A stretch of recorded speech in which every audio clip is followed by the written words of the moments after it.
Bonsoir à toutes et à tous, bienvenue dans Libre Ensemble, votre rendez-vous de la laïcité. Près de 3,5 millions d'Ukrainiens ont quitté leur pays depuis le début de l'invasion russe il y a un mois. Et parmi celles-ci, 2 millions ont pris la route de la Pologne voisine, porte d'entrée de l'Union européenne. La solidarité internationale s'est très vite mise en place, une solidarité qui repose néanmoins beaucoup sur les épaules de bénévoles, que ça soit en Pologne ou chez nous. L'appel aux familles hébergeuses pour combler le manque de centres d'accueil publics n'en est qu'une illustration. Un mois après l'invasion russe en Ukraine, on fait le point ce soir avec nos invités sur les initiatives positives en termes de solidarité, mais aussi sur les risques et les difficultés pour l'avenir. Libre Ensemble, Vinciane Colson, Jacques Nizin. Alors Philippe Hensmans, bonsoir. Bonsoir. Vous êtes directeur de la section belge francophone d'Amnesty International. Amnesty qui a envoyé une délégation pendant plusieurs jours à la frontière polono-ukrainienne pour recenser les difficultés. On va en discuter. Il y a alors François Fink, bonsoir. Bonsoir. Vous êtes chargé de plaidoyer dans les affaires européennes et internationales au Centre d'action laïque et vous revenez d'une mission humanitaire menée avec Demensnu à Medyka, donc la ville de Pologne vraiment à la frontière avec l'Ukraine, porte d'entrée vraiment des exilés ukrainiens en Europe. Alors François, donc Medyka c'est vraiment là où les milliers d'Ukrainiens franchissent chaque jour la frontière. Qu'est-ce qui vous a marqué, vous, sur place ? Alors effectivement, Medyka, donc c'est vraiment un petit village qui est juste à la frontière, hein, vraiment le poste frontière précisément à Medyka. Et là, chaque jour, il y a des centaines, voire des milliers de personnes passent la frontière hein, sans discontinuer. Quand nous étions, le flux était un peu moins important que le jour précédent, paraît-il, mais il est toujours là, il est toujours présent. Alors, une petite précision, c'était une mission humanitaire assez ponctuelle, donc ce que je veux dire, c'est ce que j'ai pu voir, ce que nous avons pu voir sur place, mais c'est forcément un point de vue aussi tout à fait partiel, ou partiel en tout cas. Mais donc effectivement, là, on a beaucoup de gens qui passent, mais qui ne restent pas forcément à Medyka très longtemps, mais ils vont dans la ville voisine de Przemyśl, qui est une ville qui est à 10 km, et donc la ville un peu plus importante, la plus proche. Et donc souvent ils sont assez rapidement emmenés de Medyka dans cette ville voisine de Przemyśl. Et c'est là qu'il y a un centre d'accueil du coup qui est organisé. Donc c'est un ancien centre commercial qui a été réhabilité un peu en centre d'accueil où les personnes sont un peu triés, j'aime pas vraiment le mot, mais sont triés par le pays vers lequel ils désirent aller. C'est cela, tout à fait. Donc à Medyka, les gens passent la frontière, ils restent parfois un peu sur place, mais très rapidement, ils prennent des bus qui sont organisés par les autorités polonaises pour transporter justement un centre commercial qui est donc à une dizaine de kilomètres hein, dans les faubourgs de Przemyśl. Et donc, lui, effectivement, c'est un centre commercial, le Tesco, c'est pour ça que tout le monde connaît ça comme le Tesco, et un centre commercial désaffecté qui a été rapidement mis à disposition par le maire de cette ville pour accueillir les réfugiés. Effectivement, les conditions sont très difficiles. Hein, c'est quelque chose d'assez... évidemment, les gens arrivent avec une valise, un sac, ce qu'ils ont pu emmener. C'est en énorme majorité seulement des femmes et des enfants, parfois des personnes âgées, quelques hommes âgés. Comme les hommes entre 18 et 60 ans doivent en principe rester en Ukraine parce qu'ils sont susceptibles d'être appelés à servir dans l'armée. Et donc, les gens dorment dans ces grandes pièces, centres commerciaux, on a des dizaines de lits de camp, c'est des conditions qui sont assez difficiles, mais on a heureusement beaucoup d'aide là-bas, il y a beaucoup de volontaires qui sont là et qui gèrent tout cela. Donc, et ce centre de Przemyśl, centre commercial du Tesco, comme vous dites, ce n'est pas un centre d'hébergement, c'est là pour les trier en quelque sorte, je n'aime pas beaucoup le mot non plus, mais le but est de les envoyer ensuite dans différentes régions de Pologne ou dans d'autres pays européens pour faire de la place pour les nouveaux arrivants.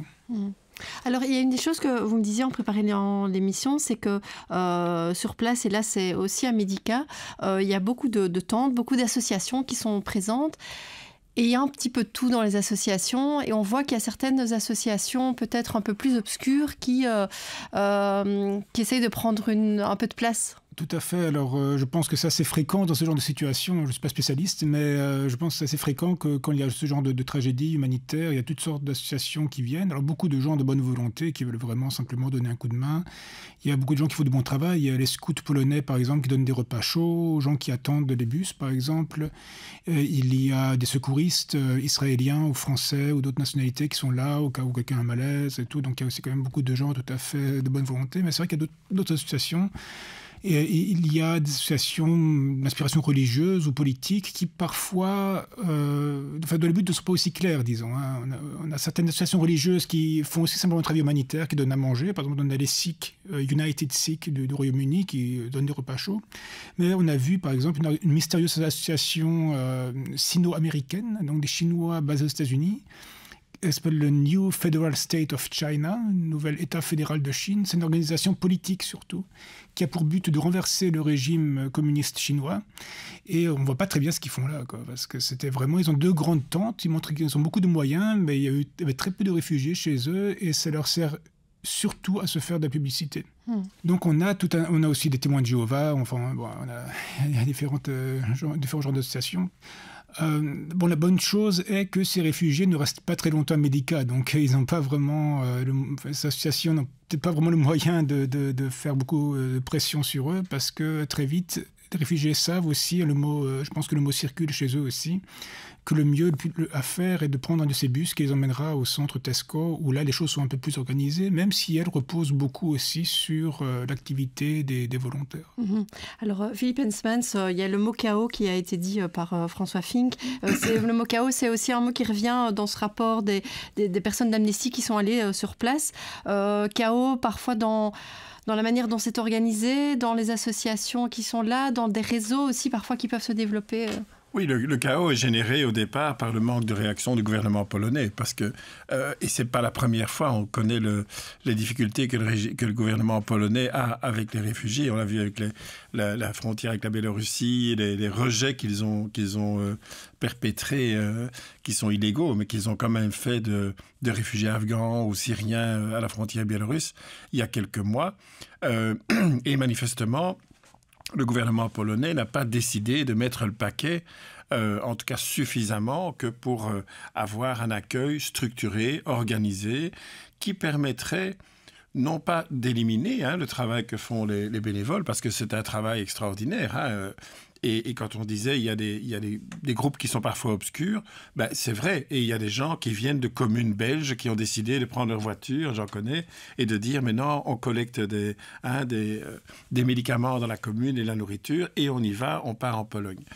Donc c'est quelque chose d'extraordinaire, mais qui doit pouvoir être contrôlé, ou en tout cas organisé par le gouvernement local, parce que sinon on se retrouve dans des situations comme celles qui ont été mentionnées, soit des organisations un peu obscures et peut-être même avec des objectifs douteux, mais aussi, parce que ça on l'a vu, des risques de traite d'êtres humains, et ce sont des mafias alors qui viennent recruter en quelque sorte à la frontière. Vous savez, moi j'ai vu sur Facebook des Belges qui disaient on va pouvoir choisir les Ukrainiennes blondes. Et donc, si déjà, même si c'était plus ou moins en plaisantant, j'ai eu difficile à mesurer le degré d'humour qu'il y avait là derrière, mais c'est certainement quelque chose qui a été perçu par des mafias, des réseaux de traite des êtres humains. Et c'est quelque chose qui n'est pas contrôlé suffisamment par le gouvernement polonais. Vu le manque de présence à la frontière, nous avons aussi des gens dans d'autres pays, mais un peu partout, et y compris en Ukraine. Mais c'est clair que là, et on a eu aussi des exemples de personnes, 1 ou 2 personnes qui avaient été victimes de violences sexuelles de la part de Polonais qui avaient accepté de les héberger. Et donc c'est toujours la difficulté quand on a des situations comme celle-là. Tout n'est pas toujours rose, même si il faut bien reconnaître que on a connu en Belgique, par exemple, avec la plateforme réfugiés, quelque chose d'extraordinaire et où on n'a pas vécu ce genre de problème. Mais parce qu'il y avait une certaine forme d'organisation, justement. Parce que les bénévoles s'étaient quand même organisés pour qu'il y ait un certain contrôle, en tout cas qu'on sache. C'est une organisation différente, mais il faut saluer le rôle des bénévoles, c'est clair, parce que sans eux, je ne sais pas ce qui se passerait effectivement à la frontière. Mais non, c'est la responsabilité du gouvernement polonais et plus globalement de l'Union européenne de prendre ses responsabilités et se donner les moyens, ou de donner les moyens au gouvernement polonais de mettre en œuvre les ressources nécessaires pour non seulement trier, mais aussi accueillir de façon correcte ces migrants et garantir aussi que leur futur ne sera pas entre les mains de groupes mafieux. Oui, parce que c'est vrai que vous parliez des femmes, on sait aussi que les enfants, là il y a un chiffre de l'ONU qui disait qu'entre le 24 février et le 17 mars, il y a plus de 500 enfants non accompagnés qui ont aussi passé la frontière. Donc ça aussi, on est là dans un risque de traite des êtres humains. Souvent, ce qui est parfois le cas d'hommes seuls, ou d'hommes seuls avec enfants et qui ne peuvent pas passer la frontière et donc qui décident de laisser passer les enfants puisque eux doivent retourner, ils sont conscrits, ils doivent retourner se battre. Alors, outre ce risque de traite des êtres humains, un des points qui est mentionné par cette équipe d'Amnesty qui est allée sur place pendant une dizaine de jours et qui avait déjà été mentionné dans la presse par ailleurs, mais c'est ces discriminations vraiment raciales à la frontière. Ça a été constaté. On fait un tri entre les Ukrainiens et Ukrainiennes vraiment d'origine ukrainienne, à une nationalité ukrainienne, et les autres ? Pas seulement à la frontière d'ailleurs. C'est vrai aussi, c'était au départ des gares, à Kiev même, où on empêchait des étudiants, par exemple, d'origine africaine, de prendre le train, ou en tout cas on leur disait de passer derrière les autres. Et donc, ça a commencé là, en fait. On estime qu'il y a un demi-million de personnes d'origine étrangère qui vivaient en Ukraine avant la crise. Et donc, effectivement, on a relevé un tri aussi assez scandaleux qui se faisait à la frontière. Ceci étant dit, c'est la même chose en Belgique, on y viendra sans doute, mais on arrive à une situation un peu comparable en Belgique, malheureusement, aujourd'hui. On va parler de la Belgique et je vous propose, pour introduire justement partie belge, c'est qu'on parlait de ce rôle des bénévoles en Pologne, mais en fait chez nous aussi l'accueil se base et se repose beaucoup sur les bénévoles, et du coup je vous propose d'écouter Jessica Faracci. Elle héberge depuis quelques jours une grand-mère ukrainienne et ses 2 petits-enfants. Alors un hébergement qui se passe bien, mais il y a plusieurs difficultés administratives qui s'accumulent. Elle nous en parle. La cohabitation se passe assez bien. Effectivement, il y a quand même la difficulté de la langue. Donc, on utilise des traducteurs parce qu'évidemment, ils parlent russe, ukrainien et notre famille ne parle pas l'anglais. Donc, ça, c'est peut-être la plus grande des difficultés, mais on s'en sort quand même assez bien. La cohabitation entre nos enfants et les 2 enfants qu'on a accueillis se passe super bien parce qu'entre eux, mais c'est un peu ce côté assez magique que les enfants ont entre eux, de jouer, d'échanger, de communiquer avec leurs codes, les jeux. C'est quand même super chouette. Et la grand-mère est très très volontaire et a envie vraiment d'essayer de communiquer, d'être présente dans la maison. Ça se passe très bien dans le sens où les échanges qu'on a sont assez riches. Et les enfants vont déjà à l'école ? Alors les enfants vont déjà à l'école. En fait, quand on a su qu'on allait avoir une famille vendredi, mon époux est allé à l'école de mes enfants pour demander s'il était possible de les accueillir. Et donc l'école a tout de suite accepté. Ils avaient déjà accueilli la semaine dernière 2 enfants. Et donc lundi, les 2 petits sont allés à l'école. Là, c'était un peu plus compliqué parce que je pense que les enfants se demandaient ce qu'on était en train de faire, où ils allaient. Surtout la petite qui a 6 ans. Il semblerait, si on a bien compris, qu'en Ukraine, ils ne vont pas à l'école avant 7 ans. Et donc pour la petite, c'est une première rentrée scolaire. Et donc c'était très difficile quand même lundi. Mais l'école a laissé la possibilité à la grand-mère de rester toute la journée avec la petite en classe. Mais voilà, ça ne doit pas être évident, mais ça se passe bien et ils reviennent vraiment avec la banane le soir à la maison. Donc on imagine qu'ils sont quand même heureux d'aller à l'école. Alors ça, c'est pour tous les aspects pratiques de la vie de famille qui se passe plutôt bien. Par contre, les démarches administratives, elles, ont été plus compliquées. C'est-à-dire que donc cette famille, elle est arrivée chez vous et vous avez d'abord dû l'emmener au Ezel. Oui. On est allé dimanche au Ezel, donc on s'est rendu le dimanche à 8h30, on était au Ezel et déjà là la file était déjà longue à l'extérieur, les portes ont été ouvertes à 9h moins quart et arrivé devant la porte à 9h, on nous a dit que les familles ne pouvaient pas rentrer avec les familles accueillantes. Donc là ça a déjà été un peu le grand stress dans le sens, il a fallu expliquer... il faisait très froid, un dimanche en plus il neigeait, expliquer sous la neige avec nos traducteurs que je ne rentrerai pas avec eux, mais que je les attendais bien à la sortie. Donc, si on rentrait à l'intérieur, et donc je me suis rendue à la sortie qui n'était pas au même endroit que l'entrée. Et là, on nous a dit que ça allait durer plus ou moins 2 à 3 heures, sauf que ça a duré, donc ils sont sortis à 17h30. Et par contre, nous, à l'extérieur, les familles, on était sur la chaussée romaine au Heysel, donc, avec cette route qui était super dangereuse, on n'avait rien pour s'asseoir, personne n'avait prévu qu'on allait passer une journée à attendre dehors. Après, il faut s'enregistrer à la commune, donc déjà, le papier qu'ils avaient eu de l'Office des étrangers, la photo qui était dessus était beaucoup trop petite. Donc, ils disaient que ça n'allait pas. Donc, ça, c'était déjà le premier problème à rencontrer à la commune. Donc, il a fallu faire des photos d'identité. Photos d'identité qu'il fallait payer. Heureusement, il y avait un photomaton dans la commune, donc il a fallu faire les photos d'identité. Et ensuite, pour pouvoir faire la demande d'avoir les cartes d'identité, il fallait payer aussi chaque carte d'identité, je pense, plus ou moins 30-35 euros. Voilà, si on ne payait pas, on ne pouvait pas introduire les demandes. Donc voilà. Ça, je trouve que ça pose quand même question. À tout ça, il faut savoir que les familles d'accueil travaillent en règle générale et donc en fait, c'est vraiment, il faut trouver des moments en plus sur la journée pour pouvoir accompagner ces familles. On ne peut pas les envoyer toutes seules faire toutes ces démarches administratives. C'est très très lourd. Parce que pour le moment, effectivement, on peut avoir de l'aide de nos amis, de nos connaissances. Ça, c'est clair. Il y a plein de gens autour de nous qui sont prêts à venir nous aider, mais sur du long terme, je pense qu'il faut une aide structurelle, quoi. Pareil que dans les écoles, c'est une réflexion qu'on avait avec les directrices des écoles, qui en fait sont aussi un peu, on leur a dit qu'il fallait les accepter, ils le font vraiment de bon cœur, ils mettent tous les moyens, franchement, je suis vraiment chapeau, parce que ils sont vraiment là, ils sont présents, ils nous soutiennent, mais aussi, notre inquiétude, c'est à l'intérieur de l'école aussi, après une crise telle qu'on a vécue déjà avec la crise Covid, comment est-ce que tout le monde va tenir sur du long terme? Ça, c'est vraiment une grande question. Alors, Philippe Hensman, j'ai peut-être envie de vous faire réagir. Alors, on sait que la Belgique a déjà accueilli 20 000 réfugiés en un mois. C'est autant que la France. Donc, il y a une part du travail qui a été faite. Et évidemment, l'État doit s'organiser. On peut comprendre qu'il y a une organisation qui doit se mettre en place dans l'urgence. Mais quand vous entendez ça, est-ce que vous avez le sentiment quand même qu'on ne se repose pas trop sur ces bénévoles et sur ces familles ?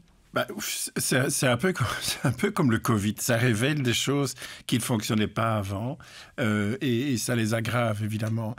Pourquoi je dis ça? Parce que nous avions soutenu d'ailleurs une démarche judiciaire qui avait été introduite par le CIRE et d'autres associations il y a quelques semaines concernant les files d'attente qu'il y avait devant le petit château, parce que c'est vraiment une question d'organisation. Comme je dis souvent, la meilleure manière de faire croire aux gens qu'il y a une crise migratoire, c'est que vous diminuez le nombre de fonctionnaires qui travaillent, qui peuvent recevoir les demandes d'asile, vous créez des files devant le petit château, vous venez avec une caméra et vous dites « Regardez, il y a une crise migratoire ». C'est exactement ça qui s'est passé. Et donc, on s'est retrouvés à un moment donné. Moi, je me rappelle, j'étais dans un débat avec le secrétaire d'État à l'asile et à la migration, donc le lundi qui suivait le départ de la guerre, le jeudi en fait, et qui annonce très fièrement, écoutez, voilà, on a trouvé une solution. J'ai envoyé une lettre à toutes les communes pour leur dire de relever tout ce qui était disponible dans leur commune comme lieu d'hébergement. Et je lui ai posé la question. J'ai dit, mais écoutez, c'est très bien de reposer comme ça sur les bénévoles et sur les volontés, mais ce qui est le plus important sans doute, c'est non seulement de faire en sorte que ça se déroule bien, et alors il y avait Bordet. Je trouve que utiliser Bordet, c'était déjà symboliquement, c'est déjà assez terrible d'utiliser ce lieu-là qui a été rapidement débordé, et puis d'arriver au Heysel, où là aussi il y a des soucis, et où les personnes qui ne sont pas originaires d'Ukraine, mais qui sont originaires d'autres pays, doivent normalement passer par le Heysel, mais on les a renvoyés quand même vers le petit château. Enfin, bref, c'est un fameux... Oui, ça donne un chaos. Enfin, on peut réutiliser le terme chaos. Et le lendemain de cette déclaration, je me rappelle, j'étais avec un avocat qui a téléphoné à sa commune et qui a dit « Écoutez, voilà, moi je suis prêt à accueillir une famille ukrainienne, comment on fait ?» Et la commune lui a répondu « Vous savez, on n'en sait rien. » On n'a reçu aucune instruction. C'est une déclaration qui a été faite comme ça, mais moi, nous n'en savons rien. Oui, c'est un peu la situation aussi des écoles qui sont prêtes à accueillir, mais qui semblent un peu démunies, ne sachant pas trop. Je crois que le vrai danger, il est là. En fait, comme disait la personne que vous avez interviewée, c'est le moyen et le long terme. Parce que c'est une guerre qui va durer, et on le craint. On a l'air parti pour de la longue durée. Et donc, il n'y aura pas de retour très, très rapide des personnes qui sont hébergées ici. On a une chance, en quelque sorte, même si c'était un problème pour la famille interrogée. Beaucoup d'entre eux parlent l'anglais, donc ça veut dire qu'il y a quand même des possibilités de communication plus simples. Mais malgré tout, il faut se dire qu'est-ce qu'on va faire lorsqu'on en arrivera à 200 000 réfugiés ici. Parce que c'est ça qui est programmé en quelque sorte. On parle de 5 millions de personnes qui vont fuir l'Ukraine sans doute, et dedans, il y en aura 200 000 qui viendront en Belgique. Et donc, qu'est-ce qu'on va faire pour mettre en place une structure qui soit, en tout cas à moyen terme, suffisamment solide? Et gouverner, c'est prévoir, c'est ça en fait. Et c'est là qu'on manque, encore une fois, d'un regard un peu plus à moyen terme, et surtout qui ne repose pas entièrement sur la population, parce que ça, c'est une aberration totale. Et le tout sans désinvestir aussi l'accueil des réfugiés d'autres nationalités, parce qu'on sait que les conflits ailleurs ne s'arrêtent pas pour autant, et on parle de l'Ukraine, mais il y a le Yémen, et puis il y a toutes les autres raisons qui font qu'on peut fuir un pays. Hier, j'avais un rendez-vous avec Mme Wilmès, et on a soulevé la question des Afghanes, c'était sur les femmes afghanes. Et aujourd'hui, on a une situation où le CGRA a déclaré il y a quelques jours que les personnes qui venaient d'Afghanistan n'étaient pas considérées comme automatiquement des personnes qui ont besoin d'avoir l'asile et qu'on pouvait débouter les demandeurs. Ça veut dire quoi? Ça veut dire que si vous venez d'Afghanistan en Belgique, eh bien, vous devez prouver que vous êtes en danger si on vous renvoyait dans votre pays. Mais de toute façon, on ne sait pas vous renvoyer. Et donc, que deviennent ces personnes? Grand point d'interrogation, personne ne peut vraiment nous répondre sur la question. Et ça montre à quel point on est peu organisé, et ce qui compte, c'est l'image. C'est l'image, encore une fois, on dit, regardez, nous sommes le pays qui proportionnellement accueille le plus de migrants, mais ils sont là. Ils sont là, il faut les accueillir, c'est une obligation. Et donc, tant qu'on ne prendra pas de vraies mesures, on aura non pas une crise migratoire, mais une crise du management de l'accueil des migrants, ce qui n'est pas la même chose. Alors François Fink, on le disait ici, évidemment on voit que ça peut être compliqué, mais en tout cas on peut encourager les citoyens qui voudraient s'investir, évidemment à accueillir des familles pour ceux qui peuvent. Alors vous avez fait partie de cette mission humanitaire, vous avez amené des médicaments, c'est quelque chose qui vous semblait essentiel. Alors vous le disiez tout à l'heure, c'est votre vue partielle, mais en tout cas la demande que vous avez entendue sur place, c'est vraiment une demande de médicaments. Oui, alors là, il faut aussi différencier deux choses. Il y a l'aide sur place dans le sens à Medyka ou Przemyśl, donc du côté polonais, où là, des bénévoles qui travaillent dans ce centre TESCOM ont dit qu'ils ont déjà beaucoup d'aide humanitaire, ils ont vraiment reçu des tonnes d'aide humanitaire, et là, il peut toujours avoir des besoins, mais il y a énormément de besoins du côté ukrainien. Là, les hôpitaux sont bombardés par l'armée russe, la situation humanitaire dans certaines villes est catastrophique. Et donc, nous avons amené des médicaments qui sont allés directement en Ukraine, grâce à des contacts par le réseau laïque européen, dont le CAL est membre. Nous avons pu identifier des contacts en Pologne et aussi en Ukraine. Et donc, à ces personnes ukrainiennes, nous avons livré directement des médicaments, des bandages, des désinfectants, des choses comme ça, qui sont envoyés directement en Ukraine. Donc, oui, c'est l'intérêt bien aussi de bien choisir. Par exemple, pour ceux qui voudraient se rendre sur place, par exemple, Monsieur Hensmans, vous parliez de personnes qui se mobilisent et qui décident de partir, d'identifier peut-être avant bien les besoins et les associations à qui on peut donner. Tout à fait, je dirais c'est important de bien identifier. C'est très bien, comme vous avez mentionné, toutes ces initiatives sont admirables. Il y a vraiment un élan de solidarité qui est admirable. Mais c'est vrai qu'il est important, avant de partir, de savoir un peu où on va livrer les choses qu'on transporte, et d'identifier un peu des partenaires sur place, d'essayer de préparer un peu le voyage pour bien identifier les besoins. Et il y a deux associations aussi polonaises qui sont plus particulièrement soutenues par le Centre d'action laïque. Est-ce que vous pouvez nous dire juste un mot sur ces deux associations ? Avec plaisir. Donc la première, c'est l'Action humanitaire polonaise, l'abréviation polonaise PAH. Donc l'Action humanitaire polonaise, c'est la plus ancienne organisation humanitaire polonaise qui a été fondée dans les années 90. Sa fondatrice, Janina Ochojska, était une bénévole polonaise, mais qui a travaillé pour les organisations françaises dans les années 80. Donc elle a amené de l'aide humanitaire de France en Pologne pendant l'état de guerre dans les années 80. une fois que le régime communiste est tombé, au début des années 90, elle a lancé un appel en 92 à l'occasion du siège de Sarajevo. Donc le siège de Sarajevo par les forces serbes de Bosnie qui a commencé. Elle a lancé un appel à l'aide, appel qui a dépassé ses espérances, et ils ont organisé un convoi, donc les Polonais ont organisé un convoi qui est allé à Sarajevo en apportant de l'aide humanitaire. Donc c'était l'acte fondateur de l'action humanitaire polonaise, qui est maintenant présente dans de nombreux pays, en Ukraine, mais pas uniquement, aussi dans certains pays africains, au Moyen-Orient. Donc c'est une organisation vraiment très, très engagée. La deuxième, c'est la fondation Ocalenie, qu'on peut traduire par secours ou sauvetage, qui est une organisation qui est spécialisée vraiment dans l'aide et l'accueil des personnes migrantes et des réfugiés. Elle est active depuis 2000. Elle propose aussi des cours d'intégration, des cours de polonais. Elle aide à trouver des maisons, des appartements pour les réfugiés et les migrants, sans faire de différence quant au statut ni à l'origine. Comme vous avez mentionné, cette crise des réfugiés à la frontière biélorusse, quand l'État polonais a renvoyé des réfugiés syriens, irakiens, de différents pays africains vers la Biélorussie, cette organisation Ocalenie était très présente sur le terrain. Au point qu'elle a eu des ennuis avec les autorités parce qu'elle essayait vraiment d'aider ces gens et de les accueillir en Pologne. Donc ça, c'est une organisation qui est vraiment très, très engagée dans l'accueil des migrants, quel que soit leur statut ou leur origine ethnique ou nationale. Donc c'est vraiment une organisation de terrain qui fait vraiment du très bon travail. Alors, on arrive à la fin de l'émission, mais Philippe Hensman, j'ai quand même envie de dire un mot avec vous sur les dissidents russes. Alors, on sait qu'Amnesty est attentif depuis très longtemps. On sort des dissidents russes. On sait qu'aujourd'hui, des manifestations ont lieu tous les jours en Russie contre la guerre. On parle de plusieurs milliers de manifestants arrêtés. On doit s'inquiéter vraiment pour le sort réservé à ces manifestants? Ah, certainement, parce que déjà, il y a deux exemples très, très forts qui ont émergé ces derniers temps. La première, c'était la fermeture de Mémorial. Mémorial, c'était l'ONG qui faisait, en quelque sorte, qui était la mémoire du goulag.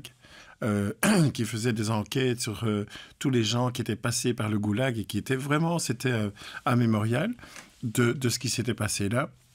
Et cette organisation a été fermée par le pouvoir russe.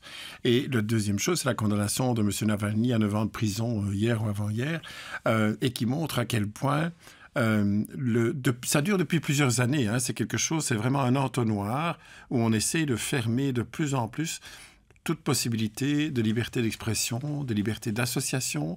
Il y a des choses assez admirables qui se sont déroulées. Et en même temps, c'est l'humour russe, des dissidents qu'on a toujours connu. Une jeune femme comme ça qu'on voit sur la place du Kremlin, devant le Kremlin, et qui dit « Regardez, je vais me faire arrêter dans 2 minutes ». Et elle sort un papier sur lequel il est marqué en russe 2 mots, littéralement 2 mots. Hein, et boum, 5 flics lui tombent dessus et l'arrêtent. Mais c'est le genre de plaisanterie pour lequel on risque 15 ans de prison. Aujourd'hui, c'est une nouvelle loi qui a été passée, qui censure les médias. Et donc, il y a une volonté vraiment de faire taire toute opposition, d'interdire d'utiliser le mot guerre ou invasion dans les médias. Et c'est pas nouveau. C'est c'est une tendance lourde et que l'on connaît finalement depuis la première guerre de Tchétchénie. Et c'est ça que nous devons nous reprocher, c'est de nous être... Enfin, nous avons révélé ce qui se passait, mais les gouvernements occidentaux n'ont pas assez réagi à l'époque en disant « ça, c'est pas acceptable ». Lorsqu'on détruit 1 millier de villages en Tchétchénie, qu'on tue des centaines, des milliers de personnes, il y a quelque chose... C'est exactement ce qui se passe aujourd'hui, en fait. Hein. C'est la même répétition. Ils ont fait ça à Alep, ils font ça ici en Ukraine. On est plus sensible parce que c'est en Ukraine, mais c'est un régime qui ne vit que par la violence et qui fonctionne comme le service de renseignement, en fait. Et donc, oui, il y a de quoi avoir peur, mais non, je crois qu'aussi, il faut faire très attention à ne pas penser que la population russe est un monolithe, c'est un monobloc. Ce sont des personnes qui, en fonction de là où ils habitent et des moyens d'information qu'ils ont aussi, même souterraine, ne pense pas forcément la même chose. Et c'est vrai qu'une grosse partie de la population a comme seule information la télévision d'État, puisque tout est fermé. Donc, c'est vrai qu'on a beaucoup de difficultés. Nous-mêmes, on doit commencer à faire partir l'équipe qui était en Russie. Et ça ne fait que s'empirer ces derniers jours, oui, effectivement. D'ailleurs, ceci étant dit, on est allé devant l'ambassade de Russie ce matin avec des panneaux qui indiquent un seul chemin, c'est la Cour pénale internationale. Eh ben, on suivra en tout cas ça attentivement. J'ai juste envie de terminer en disant que si vous aussi vous avez envie de vous investir, évidemment il y a plein de moyens différents. Vous pouvez contacter votre commune si vous avez envie d'héberger certaines familles ukrainiennes. On a parlé de ces associations par exemple polonaises. Si vous avez envie de les soutenir, vous pouvez aller sur le site du Centre d'action laïque, laïcité.be. Vous avez toutes les coordonnées pour faire des dons à ces associations. Amnesty a toujours besoin de soutien également, donc je vous renvoie vers le site d'Amnesty International. Merci vraiment à tous les deux pour nous avoir éclairés sur la situation. Merci à vous de nous avoir suivis et une belle soirée à tous.